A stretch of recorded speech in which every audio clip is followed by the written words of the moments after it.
Okay, so picking up from where we left off last time, um, obviously these theories have practical applications, meaning that if Lombroso believes that you can basically look at a person and tell if they're a criminal, then that's going to have different implications in how that's implemented, right? So first, Lombroso was called in to testify in numerous criminal processes and trials.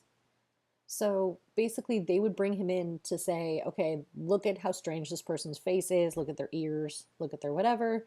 They must be a criminal. So he would come in to determine the guilt or innocence of subjects or of suspects based on how they looked. And this often included identifying which suspect out of many had committed a crime.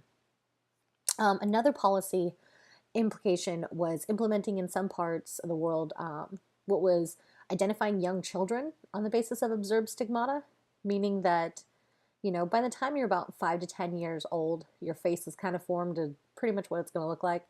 And so they would say by like 5 or 10, hey, if this kid has a weird nose or weird ears or whatever it is, those might be stigmata. If they have five or more, that's atavism. They're going to be a criminal, right? So this led to tracking or isolating certain children based on such criteria. So, in modern medicine, we've supported the idea of identification and documentation of certain physical features as being indicators as high risk for developmental problems. So, such as certain physical anomalies like the size of your head circumference, if that's out of the normal range, if you have low set ears, malformed ears, excessively large gaps between your first and second toes, webbing toes, which I totally went to a school with a girl that had webbed toes and it was crazy looking. No earlobes at all, which would be strange. A very curved fifth finger. If you have, again, ears, a lot of it's the ears if they're not symmetrical. If you have a furrowed tongue, right? Okay, so any of these things basically are things that they still to this day indicate developmental problems when it comes to physical anomalies. But developmental problems is very different from saying criminals, right? So anyway, this has really led to the modern version of tracking, which is kind of identifying whether or not students are good students or bad students. And this, of course, plays out into their adult lives, whether they're good citizens or bad citizens, meaning, law abiding or criminal. A lot of that has to do with the way that we kind of identify ourselves as young people. So, this is something that, we'll talk about later. It kind of plays into some of our modern conceptions of good kids, bad kids. And we'll talk about labeling theory and all that fun stuff later. But anyway, I'm going to show you a couple clips about tracking and why it's an issue in our modern education system.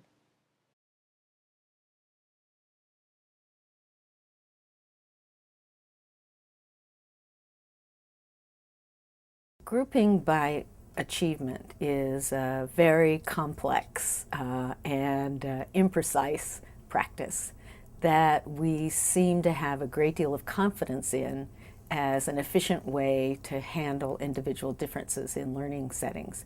It turns out that there's very little evidence that that theory is effective in the way we practice it in schools. Or excessive grouping has persisted for a very long time for a number of reasons. One is that I think many teachers just see it as convenient.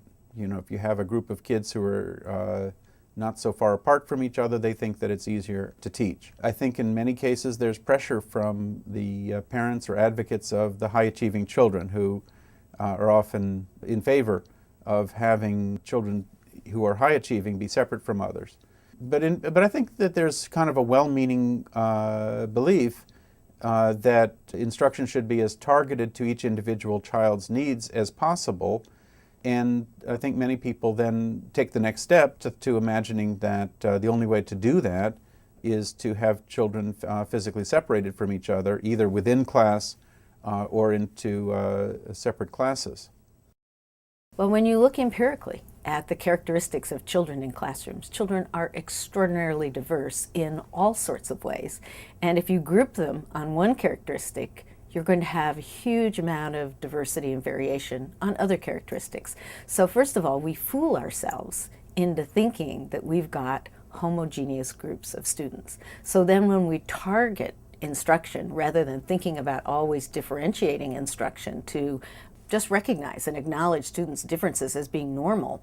Whenever we do that targeting, we are then limiting the possibilities for learning for all of the children. So we have a practice that's very popular, very common, that's based on a flawed theory and for which there's almost no evidence of effectiveness.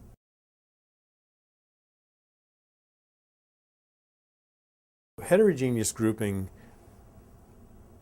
in some ways is a misnomer because homogeneous grouping probably really isn't real. I mean, the only way that I could group a kid and say that I'm grouping them and they're all the same is if they need a particular skill or strategy. Other than that, everybody's really different. I mean, every reader's different. They bring different schema, different cultural experiences to each page. If I'm going to be doing homogeneous grouping, it has to be for a real specific purpose. With respect to heterogeneous grouping, as it involves or implicates race and language and culture, I would say that it's a very good thing to do. Everything has to be done in balance. If I'm going to put a kid in a group for an instructional purpose, I better have a sound reason for it. If I'm going to ask kids to get into groups based on interest, they ought to have very clear conceptions of how they view their interests given the text that I might be providing. So everyone has to be clear about what group we're going into at a particular time and why we're doing it. That's the most important thing. Students shouldn't be separated for long periods of time in any case, and that if you had a grouping plan that you were using that caused children to be separated by performance, and that it so happened in that school that separating children by performance also separated them by ethnicity or language background or what have you, it would give you a very strong message that this is not a good thing to do. Flexible grouping by definition means that you're not trapped in the same group all the time. I mean, that's it, period. So teachers have to monitor how kids are moving from group to group or whether they're trapped in a group.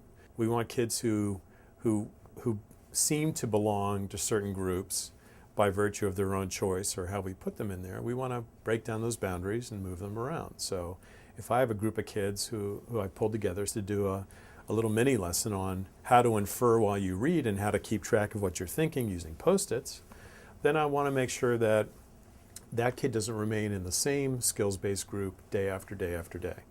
So it's all about balance, it's all about flexibility, because the more flexibility you bring to your approach, the greater the kids learn from each other. How many of you have or are currently enrolled in an American public school within the past 70 years? Please raise your hand. Every single one of you have been tracked. Now, and there's a lot of reasons for that, but first let's talk about what tracking is. Tracking, by definition, is the separation of pupils by academic merit. We have 3 tracks that we are separated into. We have high performing, average, and below average. This is the reason why we have AP classes, honors, CP, and standards. And this all happens in the 4th grade. Yes, you are separated into an academic track in 4th grade, somewhere up in the Department of Education in Sacramento, or even your local elementary school office. You are being separated into a track. Now, I'd like to spend today to talk about 3 students and their journeys through tracking. The first student is our high-performing student, Madison. Madison, as you can probably see, is pretty impressive.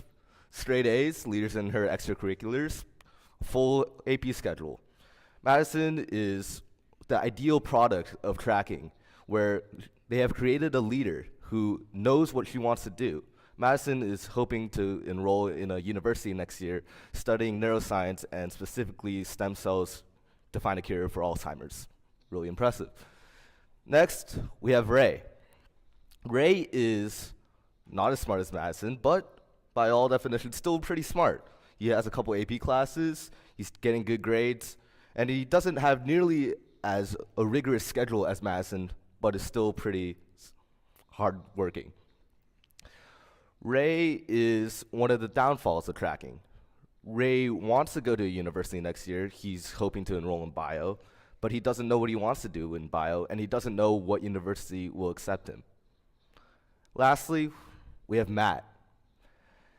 Matt is, by all definitions in the education mumbo-jumbo, standard. Matt is the average Joe. Nothing's really expected of Matt, and Matt doesn't really want anything expected of him either.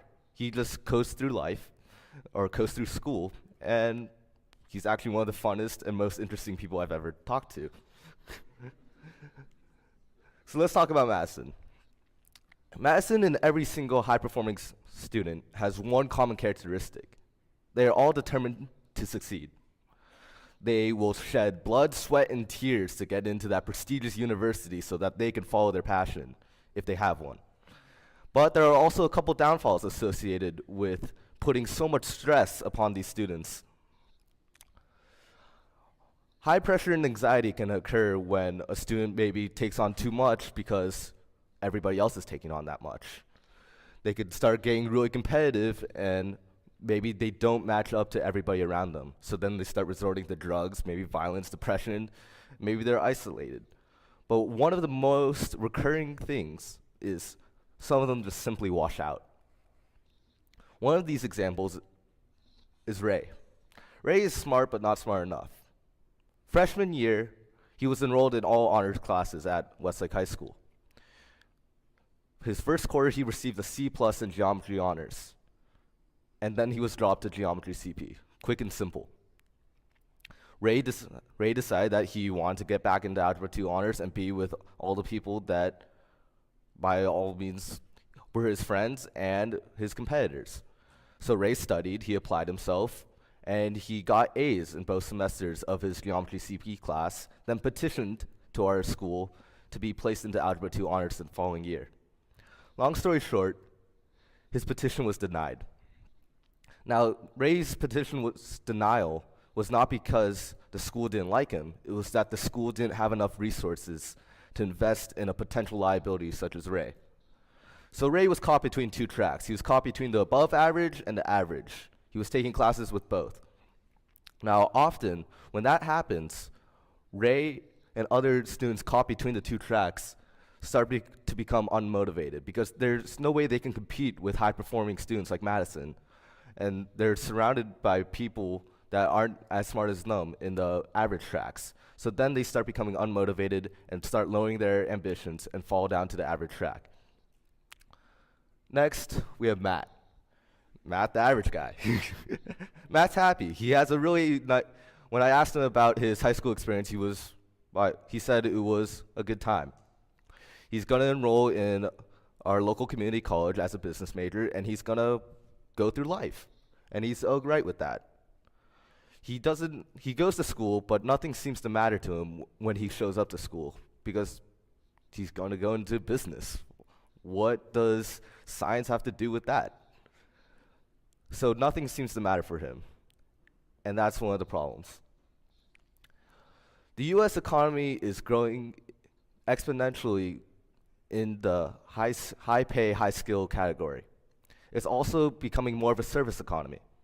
Now, Matt in the middle are usually we're supposed to, post World War II, fulfill the job of managing and being accountants. But now we don't seem to have that many jobs for them anymore. What jobs we do have are engineering and programming.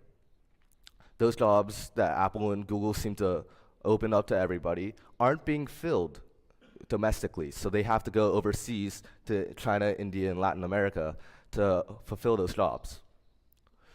Cracking was originally created post-World War II for these statistics. All right. So 20% of the students were thought to be doctors and lawyers. 20% were thought to be skilled workers, and 60% were meant to go into the factories and work on the farms. I don't know about you, but I don't know how many farm and factory workers there are in America today, but I'm pretty sure it's not 60%. The US is evolving, but our education system is still the same. We need to end student tracking. We need to evolve our education system to match what everybody else is doing so that we don't fall behind. I would like you all to take out a smartphone or perhaps email me later of one potential idea you have for ending student tracking, because perhaps one of those ideas will lead to the end of it. Thank you. Okay, so after Lombroso, we entered the IQ testing era. So this was originated in France by Binet.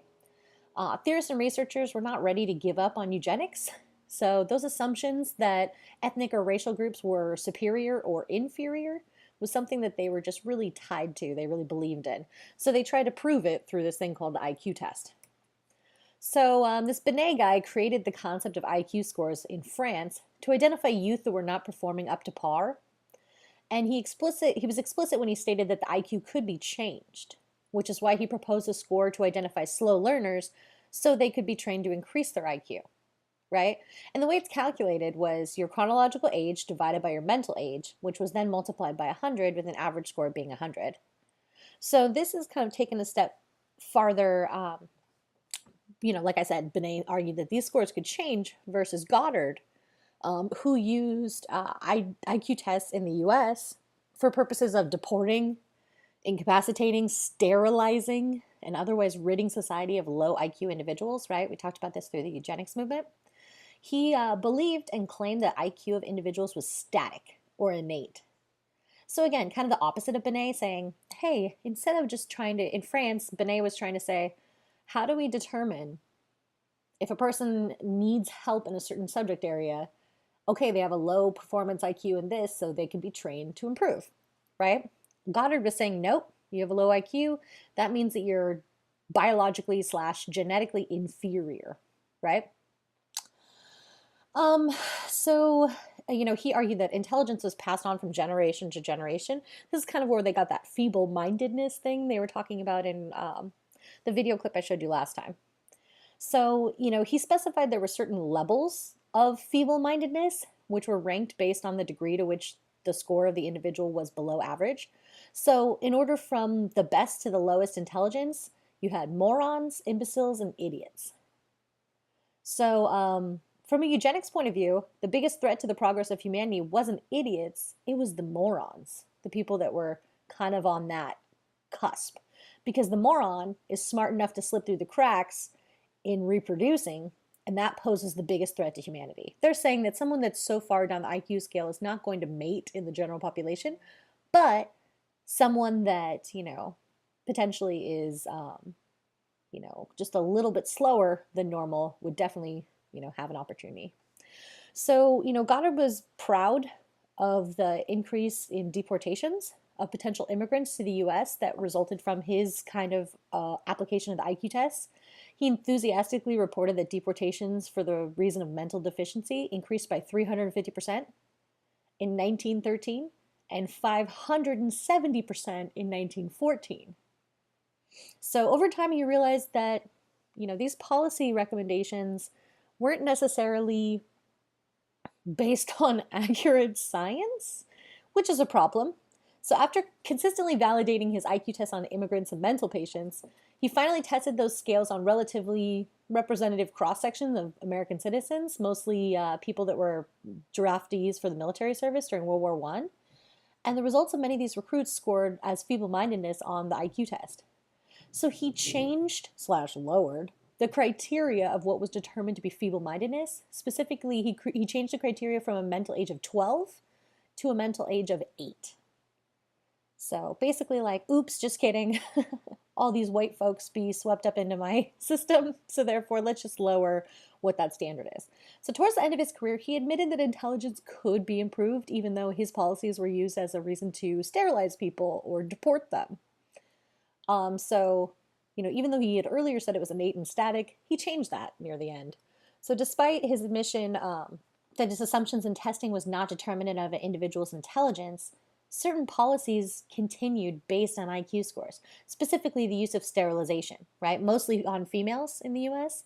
Often the justification was not based on the IQ score itself, but on the mother or father of the person, right? So this issue came to the US Supreme Court in the case of Buck v. Bell in 1927. This discussed the issue of sterilizing individuals who had scored or whose parents had scored as mentally deficient on intelligence scales. And this is the one that they showed in that video clip I showed you earlier, right? Where the Supreme Court upheld the use of sterilization for the purpose of limiting reproduction among individuals who were deemed as feeble-minded, according to his test score. And these sterilizations continued up until the 1970s, when practices were pretty much halted, but of course, a few operations continued. So, this is an important case, so I would refer back to the video just to refresh that about how, this young woman was basically determined, her mother was in the penal colony, she had a child that was determined to be feeble-minded. And remember, the Supreme Court justice said 3 generations of feeble-mindedness is enough, right? And that was the justification for sterilizing that young woman. When, her feeble-minded daughter was getting B's in elementary school. Anyway, okay, so moving on to Hershey and Hindling. So in the 70s, they were examining the effect of intelligence on youth.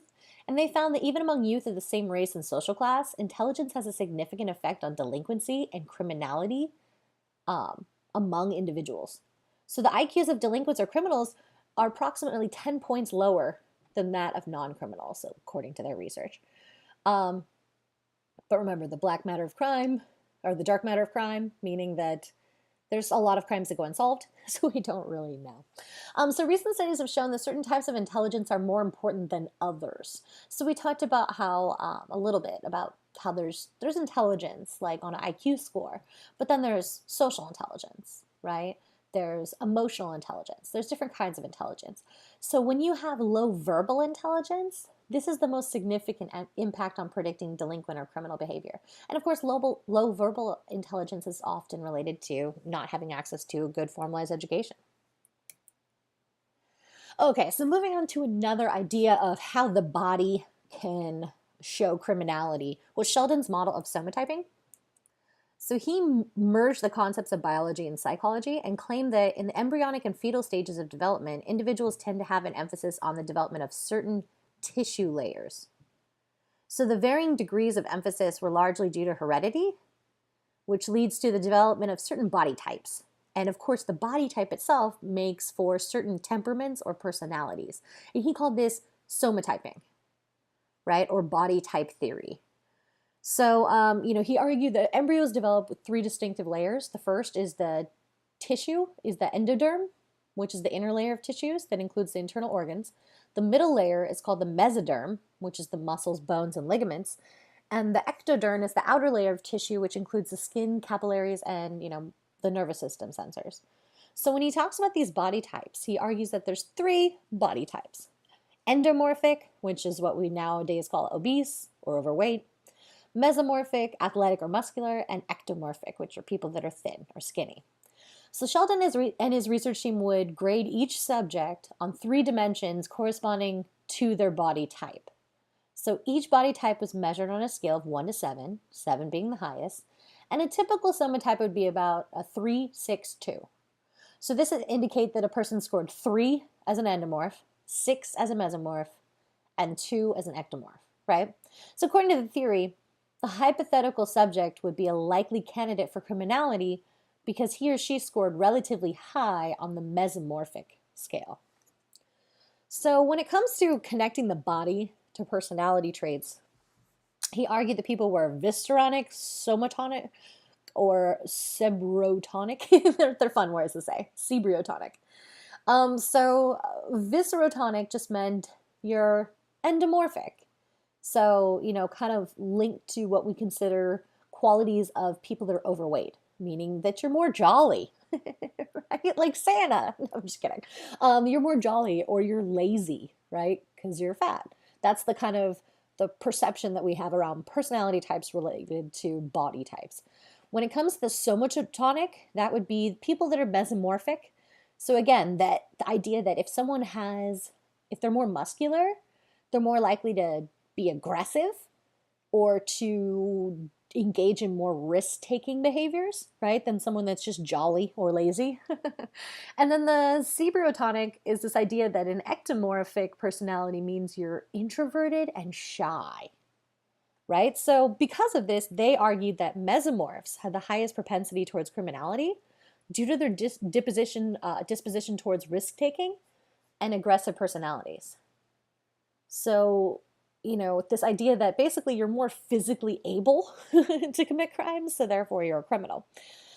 And so, you know, um, the testing of his theory was very poor in its methodology because he bases measures on viewing the three perspectives of each subject, often only from a picture and not from like the actual person.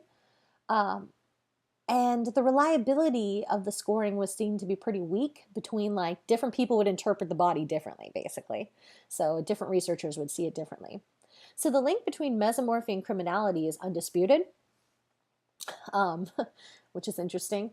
Um, Rather than the explanation of why this link exists became a theoretical debate, right? So there is a relationship between being muscular and committing crimes, but why and what leads to it and whatever, the theory doesn't really explain that. When it comes to policy implications, um, one way that this biological model affects us is that you could propose that through more medical screening at birth and in early childhood, we could find those physical anomalies those MPAs could be a red flag to signal problems, especially in cognitive abilities, which may have an impact on criminal behavior. Some argue from this perspective that having same-sex classes for children in school is better because it focuses on deficiencies that have been shown for both young boys and girls. And, some argue that more screening needs to be done regarding the IQ and aptitude levels of young children to identify which children require extra attention because studies show that, such early intervention can make a big difference in improving their IQ or aptitude, which, they can be improved, unlike what's his face said. So a recent summary reviewed the, literature regarding what types of programs work best for reducing long-term impacts of these risk factors for criminality.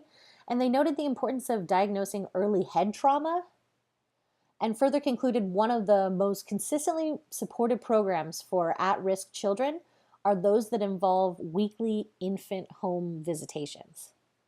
So mandatory health insurance for pregnant mothers would also be a great way to reduce crime in the long term if you're saying that, medical issues result from not having prenatal care. And we know that women that are poor um, have, a lot more hurdles and access to affordable care, let alone prenatal care for their children.